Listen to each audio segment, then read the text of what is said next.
పోతుంది. ఇండస్ట్రీకి వచ్చిన 19 ఏళ్ల తర్వాత మొదటిసారి మలయాళం సినిమాల్లో నటించబోతుంది అనుష్క. ఇదిలా ఉంటే అనుష్క పెళ్లికి సంబంధించి అనేక వార్తలు వైరల్ అయిన సంగతి తెలిసిందే.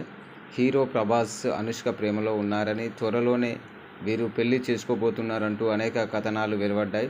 అయితే తాము కేవలం స్నేహితులమే అని, తమ మధ్య ఎలాంటి బంధం లేదని వీరిద్దరూ క్లారిటీ ఇచ్చారు. ఆ తర్వాత అనుష్క ఓ నిర్మాతను వివాహం చేసుకోబోతుందంటూ మరికొన్ని వార్తలు వచ్చాయి. తాజాగా అనుష్క పెళ్లికి సంబంధించి మరో వార్త బయటకు వచ్చింది. అనుష్క ఓ బిజినెస్ మ్యాన్ను పెళ్లి చేసుకోవడానికి రెడీ అవుతుందనే వార్త ఇప్పుడు నెట్టింట వైరల్ మారింది. ప్రముఖ వ్యాపార కుటుంబానికి చెందిన వ్యక్తిని అనుష్క ఫ్యామిలీ ఓకే చేసినట్లు సమాచారం. అయితే ఈ పెళ్లికి అనుష్క ఇంకా గ్రీన్ సిగ్నల్ ఇవ్వలేదని తెలుస్తుంది. త్వరలోనే అనుష్క పెళ్లిపై ఓ క్లారిటీ వచ్చే అవకాశం ఉంది. మరిన్ని అప్డేట్స్ కోసం షేర్ చేయండి, లైక్ చేయండి. Please everyone support.